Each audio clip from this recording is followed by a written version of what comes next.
Bismillahirrahmanirrahim. Nahmaduhu wa nusalli ala rasul karim amma ba'du.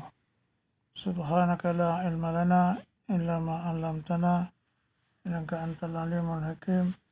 Rabbi shrah li sadri wa yassir li amri wahlul 'uqdatam min lisani yafqahu qawli. Alhamdulillah, hadirin yang mulia, Allah Ta'ala letak kejayaan manusia dan jin di dalam mengamalkan agama yang sempurna. Dan untuk mengamalkan agama yang sempurna, kita perlu berusaha. Bagaimana Nabi SAW telah berusaha membawa agama yang sempurna di kalangan para sahabat 124,000 orang. Jadi mekanisme menerapkan agama yang sempurna dalam sahabat itu dijalankan dengan cara dakwah dan taklim. Apabila di Mekah 13 tahun, Nabi SAW telah menjalankan dakwah secara sembunyi-sembunyi dalam rumah Arkam bin Abi Arkam. Siapa yang masuk Islam, dia akan diberi pengajaran taklim, didikan Islam secara sembunyi tentang akhlak, kesabaran, ketaatan kepada Allah. Tapi pada permulaan Islam, sebelum ada Isra' Mi'raj, tidak ada perintah-perintah dalam agama seperti sembahyang, puasa, zakat, haji dan sebagainya. Yang ada hanyalah perintah menjalankan dakwah secara sembunyi. Jadi awal-awal bermulanya Islam itu ditunjangi oleh dakwah. Bagaimana Nabi SAW telah dalam hadis maksud dia, ya ayuhan nas qulu la ilaha illallah tuflihu.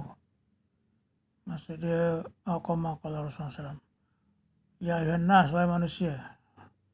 Itu orang kafir banyak. Dan Nabi suruh pada orang kafir, ya nas qulu qaf wa lam walib. Qulu ni bahasa Arab maksud semua kamu. Ini bahasa jamak. Dia ada seorang, mufrad, atau dua orang, atau tiga dan lebih. Ini tiga dan lebih.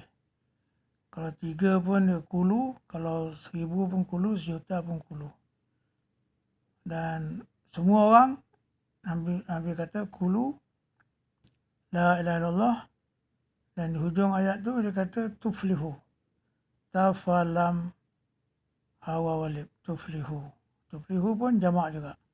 Jadi semua yang kulu la ilaha illallah, semua tuflihu. Semua yang ucap la ilaha illallah, semua akan berjaya. Itu saja perintah yang ada pada masa itu. Beriman pada Allah. Sebab tu ayat-ayat Makkiyah ni, Quran yang turun di zaman Mekah, dipanggil ayat-ayat Makkiyah. Dia hanya tidak ada perintah sembahyang. Sebab belum Isra' Mi'raj lagi. Dan apa lagi puasa, zakat, haji, tidak ada. Hijab pun tidak ada. Qisas pun tidak ada. Yang ada hanya jalankan dakwah. Dan ayat-ayat Makkiyah ni banyak menerangkan tentang kebesaran Allah Ta'ala. Siapa itu Allah? Sebab tu dikatakan awaluddin ma'rifatullah. Awal agama mengenal Allah. Jadi Nabi dalam pendidikan dia secara rahsia menerangkan siapa itu Allah. Hebatnya Allah, berkuasanya Allah. Jadi di antara yang ditunjukkan adalah bagaimana dalam satu surah Nabi Allah Ta'ala telah berfirman, afala yanzuruna ilal ibil kaifa khuliqat. Jadi orang Arab ni dia terbiasa dengan unta. Daripada kecil dia dah lihat unta, membesar dia unta. Kadang gunung pun dia tak nampak, bukit dia nampak lah, gunung dia tak nampak, sungai pun dia tak nampak, pokok pisang dia tak nampak. Jadi yang ada di sekeliling dia adalah unta. Satu perkara yang sangat-sangat biasa dengan dia. Kalau kita lah dekat kampung kita di Malaysia ni, ayam kot. Ayam. Nombor mengatakan setiap rumah ada ayam. Dengan pokok pisang. Dia unta kurma. Jadi Allah telah memberitahu kepada orang Arab tadi, afala yanzuruna ilal ibli kaifa khuliqat. Afala dan tidakkah yanzuruna, kamu semua sekali melihat ilal ibil, kepada unta. Kaifa, bagaimana, khuliqat, bagaimana dia diciptakan. Ini satu mukjizat, satu kuasa Allah Taala.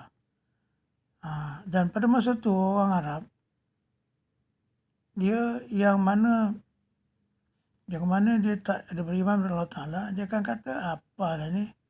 So tengok unta tak unta apa aku kenal. Tapak kaki unta apa aku tahu. Dia dah jalan, siapa yang jalan ni berapa hari aku tahu.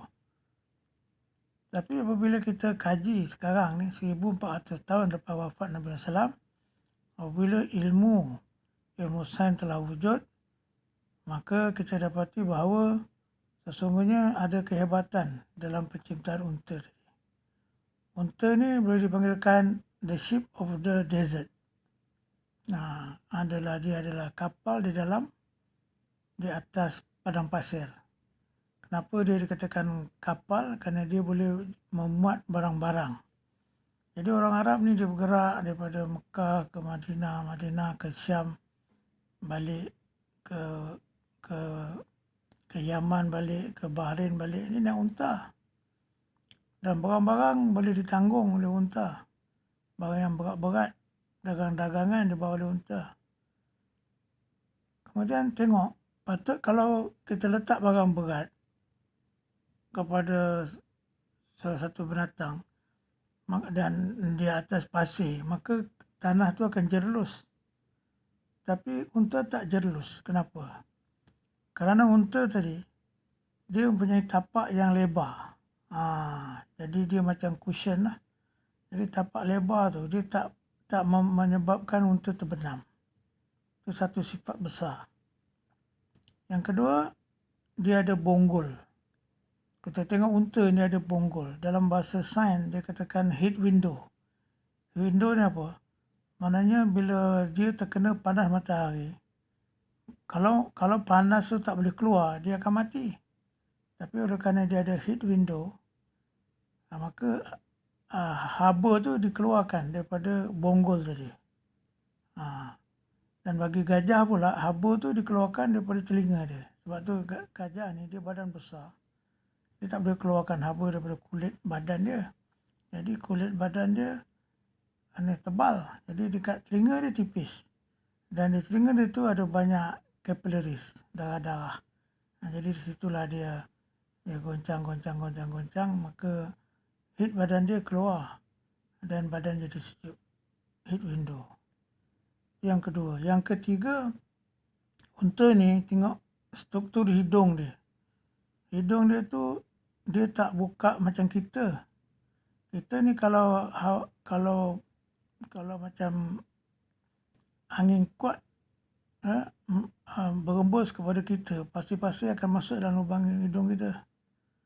Tapi struktur hidung unta tadi, dia terlungkup ke bawah. Jadi pasir tak boleh masuk, debu tak boleh masuk dalam hidung dia. Dan dalam hidung dia ada banyak sangat bulu-bulu yang menahan kemasukan debu-debu dan pasir. Itu juga dengan mata dia. Mata dia adalah dibuat sehingga mata dia boleh berjalan walaupun ditiup oleh ribut yang besar. Dan dia ni satu haiwan yang boleh minum air dengan banyak serentak dan boleh tak minum air lama. Itu sifat yang keempat. Dia kalau minum ni, lepas tu Nabi melarang minum macam unta. Golok-golok dia minum sekaligus. Dia penuhkan dia punya perut. Lepas tu dia tak minum seminggu, 2 minggu, sebulan pun tak apa. Itu sifat dia. Dan dia ada kekuatan. Dia boleh menanggung beban. Jadi ni, kalau dululah, zaman dulu orang tak tahu kehebatan tu. Apalah unta. Macam juga ada orang yang kata, apalah Allah Ta'ala bagi misal nyamuk, lalat dalam Quran. Zubab tu lalat. Apa ada pada lalat? Ada pada semut. Jadi bila Allah sebut satu perkara, dia hebat. Jadi inilah Allah Ta'ala, oleh kerana orang Arab ni biasa dengan unta, Allah telah cerita tentang unta. Afala yanzuruna ilal ibli kaifa khuliqat. Lepas tu dia berjalan dengan unta atas langit apa? Atas dia langit. Pokok pun dia jarang nampak. Yang dia nampak padang pasir, unta dia langit. Itulah dia berjalan berbulan-bulan macam tu. Ya Allah beritahu. Rafa'as samawat, dan kami telah menaikkan langit. Kemudian Allah beritahu pula, Rafa'as samawat bighari amadah. Kami telah naikkan langit dengan tidak ada tiang. Amad ni dia tiang-tiang lah. Mana dia orang jalan yang unta terlanggar tiang langit? Tak ada pun. Langit tak ada tiang. Lepas tu Allah Ta'ala beritahu dalam Quran, Rafa'as samawati wal ard bighari amadah. Bukan satu langit. Samawat ni sama satu, tapi samawat ni 3 dan lebih. Maksudnya 7 lapis langit yang Allah jadikan tu semua tak ada tiang. Antara langit ke-1 dengan ke-2 tak ada tiang. 2 dengan 3 tak ada tiang. Itulah seterusnya. Sampai ke-7 tak ada tiang. Macam mana Allah buat langit tak ada tiang? Cuba kita fikir. Dan langit pertama ni, besar dia 1/10 daripada langit kedua. Langit kedua 10 kali ganda lebih besar. 2 banding dengan 3, 10 kali ganda lagi. Begitu seterusnya. Jadi langit yang ke-7 dengan langit yang pertama tu 10 naik 10 naik 10 naik 10, 70 kali ganda. 70 ke 700. Tentulah dia punya hebat. Tak ada tiang. Jadi Allah Ta'ala nak cerita tentang dia hebat. Lepas tu Allah beritahu, Allah ta'ala syai'in minal hayy minal ma'. Allah ta'ala syai'in hayy minal ma'. Dan kami jadikan setiap yang hidup tu daripada air. Zaman dulu mana ada dia tahu kuman ke, binatang-binatang cacing dia tak nampak. Kan dia nampak unta. Kambing ada lah kot sikit, burung-burung ada lah. Dia tak tahu, mungkin dia nampak 3-4 jenis haiwan. Pokok-pokok pun jarang nak jumpa. Tapi Allah dah bagi tu dalam Quran. Kami jadikan setiap sesuatu yang hidup daripada air. Dan manusia zaman sains ni 1400 tahun kemudian baru tahu benar apa yang Allah cakap. Setiap sesuatu yang hidup telah diciptakan daripada air. Hebat Allah Ta'ala ni. Lepas tu Allah beritahu, sebab orang jalan-jalan siang hari tempoh malam.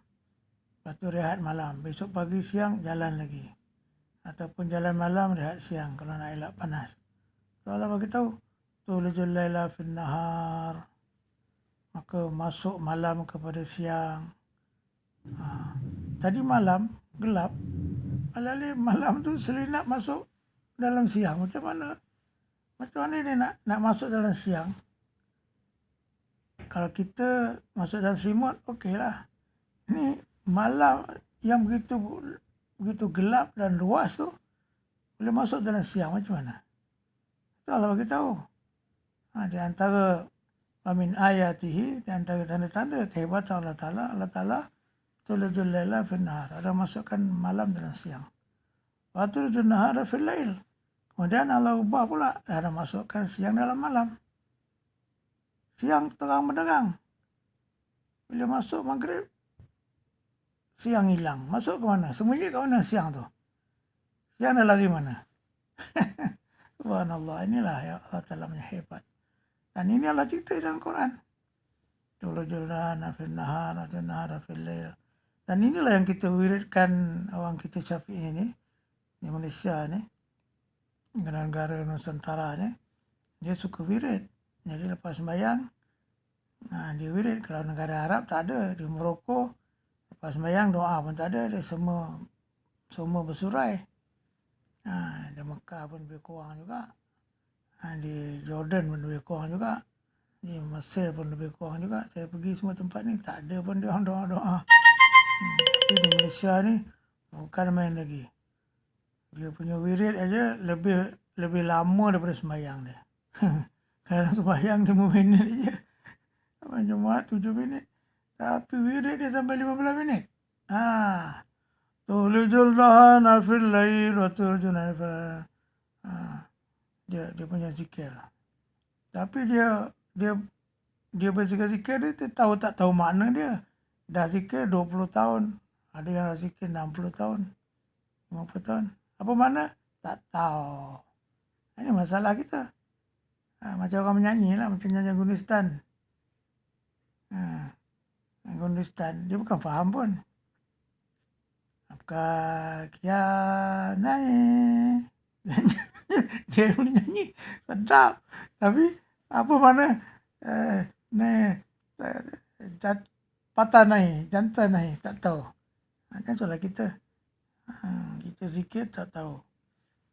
Tulijul laila fin nahar. Itu kalimat-kalimat menceritakan kebesaran Allah Ta'ala yang boleh menguatkan iman kita. Wa tulijul nahara fil lail. Masukkan siang dalam malam. Tu'ti mulka man tasya. Allah beri kerajaan pada siapa dia suka. Wa tu'izzu man tasya. Allah muliakan siapa dia suka. Wa tuzillu man tasya. Allah hina siapa dia suka. Biyadikal khair. Di tangannya lah segala kebaikan. Innaka ala kulli syai'in qadir. Dan dia berkuasa atas segala sesuatu. Ini kalimat-kalimat dakwah sebenarnya. Dakwah kebesaran Allah Ta'ala. Kalimat-kalimat iman. Yang kita tak tahu. Yang kita duk wirid tapi tak tahu. Lepas tu, barulah kita apa dia suruh berzikir. Subhanallah. Apa dia? Dia suruh hadir ke hati. Allah suci daripada segala kecacatan. Subhanallah ni mana? Allah suci daripada cacat. Contoh dia, Allah kata, aku jadikan langit tak ada tiang. Tapi langit tak retak. Ada tak komplain? Zaman bila? Tahun bila? 10,000 tahun dulu ke?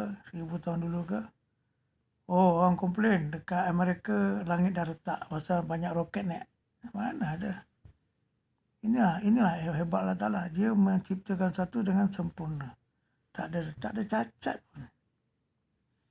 Dan bila Allah menjadikan bukit bukau, dalam Quran beritahu. Ada yang warna, Allah beritahu, ada warna merah, ada warna kuning, ada warna biru, ada warna putih. Cantik luar biasa. Ada cacat? Tak ada cacat. Allah jadikan selai rumput? Tak ada cacat. Allah jadikan daun-daun? Tak ada cacat. Adakan pokok? Tak ada cacat. Kemudian yang hebatnya, Nabi beritahu, bila orang tanya Nabi ya Rasulullah SAW, berapa banyak bintang di langit? Maka Nabi jawab, sebanyak pasir-pasir di bumi.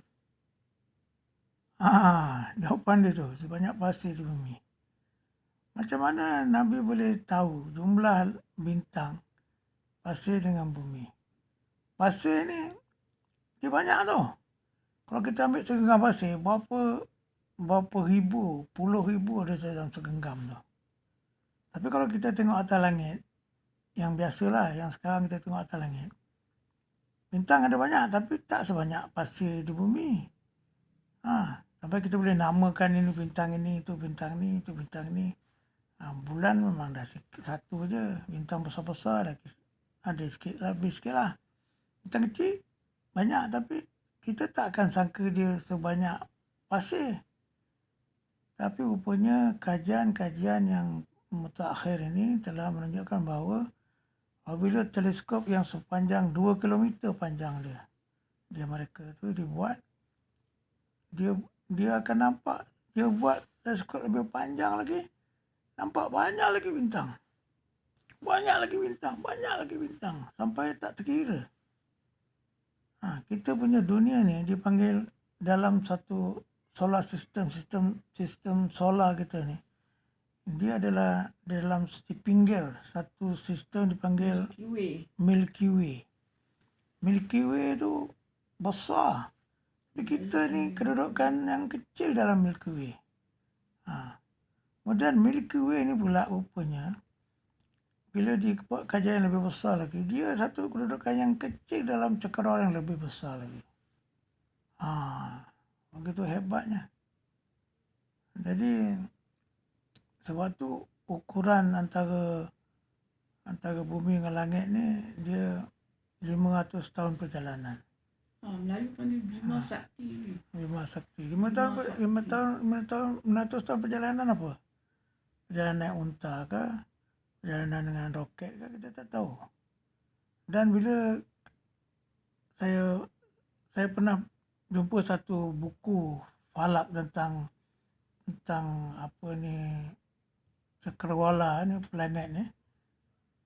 Dan dia tengok rupanya langit-langit ni dia ada banyak dia punya luasnya dia tu dia berlipat-lipat kali ganda, sehingga ada satu tempat dia telah buktikan ada satu bintang yang mana saiz bintang itu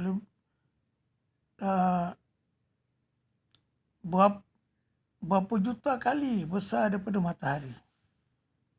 Bukan ribu kali, juta kali daripada matahari. Besar dia tu. Sebabnya tu pun ada. Saya tak ingatlah nama apa tu bintang tu. Tu hebat sekali. Jadi Allah Ta'ala, Nabi kata sebanyak pasir di bumi. Memang betul lah. Pasir dalam bumi ni banyak. Bintang langit pun banyak tu juga. Ini semua ilmu Allah. Allah bagi tahu pada Nabi. Lepas tu Nabi dia tak cakap ikut suka hati dia. Wa yantiqu anil hawa illa wahyun yuha. Dan Nabi tak cakap mengikut hawa nafsu dia, kecuali apa yang diwahyukan. Jadi bila Nabi kata sebanyak pasir, bintang-bintang di langit, sebanyak pasir di bumi, itu wahyu Allah Ta'ala. Jadi inilah semua lafaz-lafaz yang kita ucapkan tu dalam sembahyang wirid-wirid kita adalah lafaz-lafaz untuk menceritakan kebesaran Allah Ta'ala. Inilah peringkat pertama dakwah Nabi masa di Mekah. Dan banyak lagi ayat Al-Quran lah yang nak tunjukkan kebesaran Allah Ta'ala, yang mana kalau saya nak cakap dalam masa singkat ni tak dapatlah. Saya cuma sebut beberapa perkara saja. Nak bagi tahu tentang unta, tentang langit, tentang bintang, tentang pasir. Sikit saja saya bagi tentang malam dan siang. Banyak lagi boleh cerita. Tapi setakat tu saja nak bagi tahu hebatnya Allah Ta'ala. Jadi ini peringkat pertama dakwah. Hebat Allah Ta'ala, kebesaran Allah Ta'ala, supaya masuk dalam hati manusia tadi, Allah sangat hebat. Allah sangat luar biasa. Allah ni tak ada tandingan dia. Segalanya Allah ciptakan. Benda yang hidup semua daripada air. Allah, mana Allah? Kita mana tahu berapa banyak benda hidup Allah ciptakan. Dalam hadis itu Allah menciptakan 18,000 jenis makhluk. 18,000. Ikan tu, yang banyak-banyak ikan tu satu jenis je baru. Banyak-banyak ayam satu jenis. Tiga ayam serama, ayam jantan dia dua, tak ada, satu je. Ada 18,000 jenis, kita tak tahu. Itu hebatnya Allah.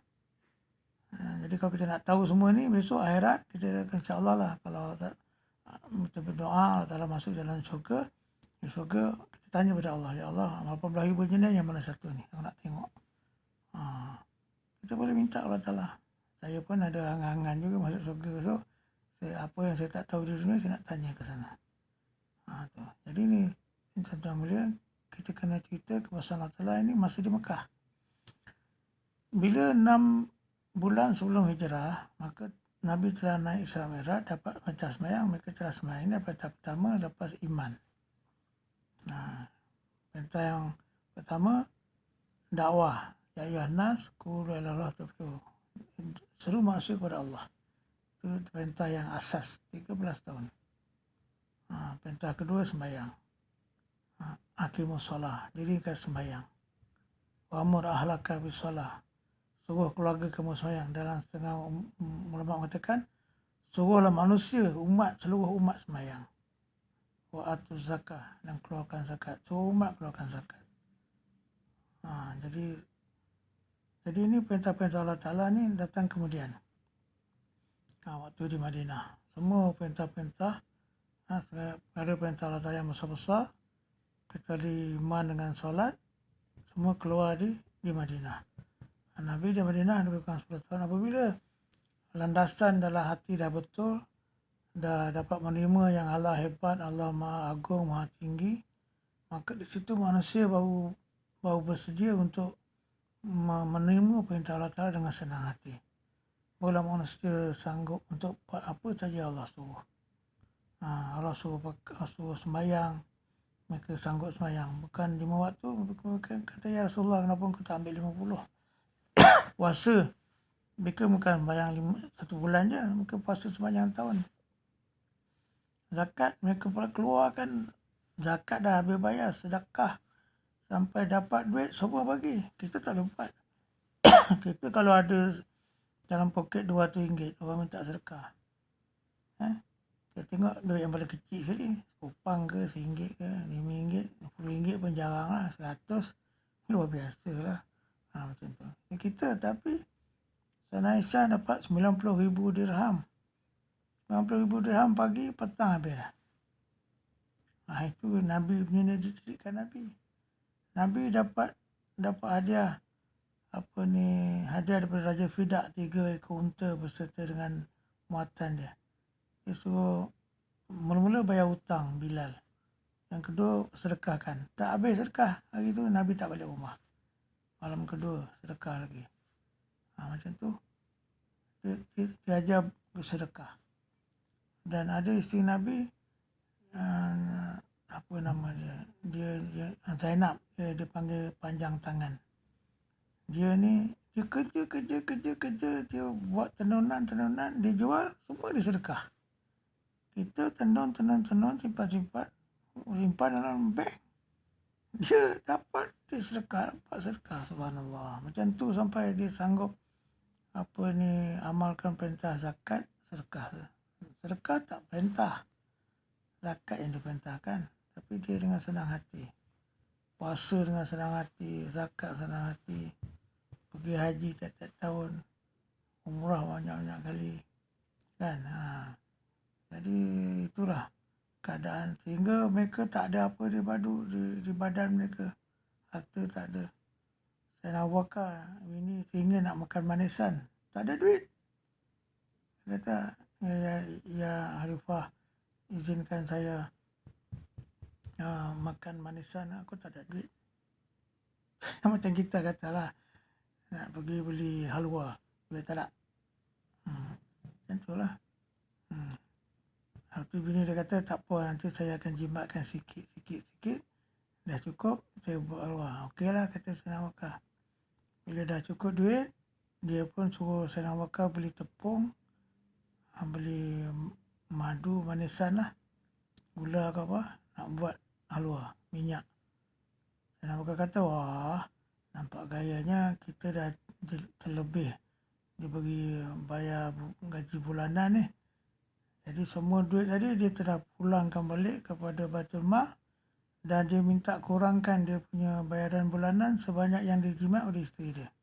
Akhirnya bini tak dapat makan halwa, suami tak dapat makan. Dan Umar Latanu sekali datang sembahyang lambat.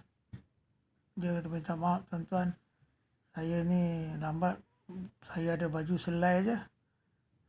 Baju selai. Jadi saya basuh pagi tadi, tunggu kering. Tunggu kering, mungkin dia lambat sekejap lah.